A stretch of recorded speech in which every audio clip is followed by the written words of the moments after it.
Salut à tous, on se retrouve aujourd'hui pour une nouvelle vidéo. Aujourd'hui je vais vous parler du film sorti vendredi dernier sur Netflix, When We First Met. C'est réalisé par le même réalisateur qui a fait le film Duff, le faire valoir, un film que j'ai bien aimé. Alors de quoi parle ce film? C'est l'histoire de Noah qui rencontre Avery lors d'une soirée costumée. Ils vont passer toute la soirée ensemble, mais peut-être un peu trop parce que Noah va se faire friendzoner par Avery, qui le lendemain va se mettre en couple avec Ethan. 3 ans plus tard, Avery et Ethan annoncent leur fiançailles. Forcément, Noah est un petit peu jaloux et il se demande ce qu'il a raté pour ne pas être à la place d'Ethan. Justement, le même jour, alors qu'il va noyer son chagrin dans un bar, il découvre que le photomaton est en fait une machine à voyager dans le temps, qui du coup va lui donner une seconde chance d'être le petit ami d'Avery au lieu d'être juste son ami. C'est un film que j'ai beaucoup aimé. C'est pas la comédie de l'année, loin de là, mais ça fait vraiment bien le job. Et en plus c'est disponible sur Netflix, donc disponible à n'importe quel moment pour pas plus cher que votre abonnement Netflix. C'est déjà 2 très bonnes raisons de voir ce film. Alors c'est une rom-com à l'américaine, et en plus Adam Devine au casting, donc attendez-vous à beaucoup d'exagération. Et c'est le style américain, on aime ou on n'aime pas.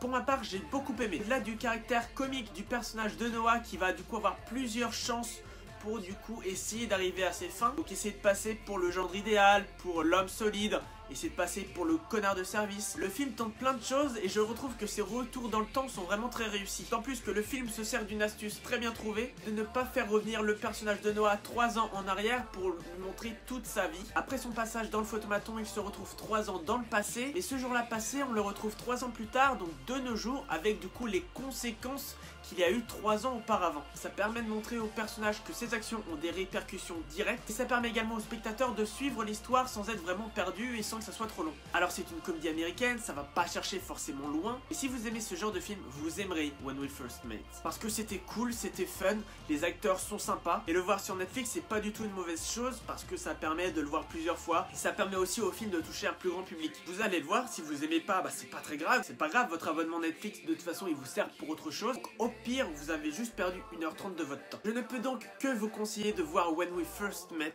parce que vous allez passer un bon moment, et on oublie très vite les petits défauts qu'il peut y avoir. Donc voilà, c'est tout pour cette vidéo, j'espère vraiment qu'elle vous a plu. On se retrouve très vite pour de nouvelles vidéos sur la chaîne Cinéma, mais vous le savez, en attendant, portez-vous bien. Ciao. As long as I keep dreaming on, I keep dreaming on, I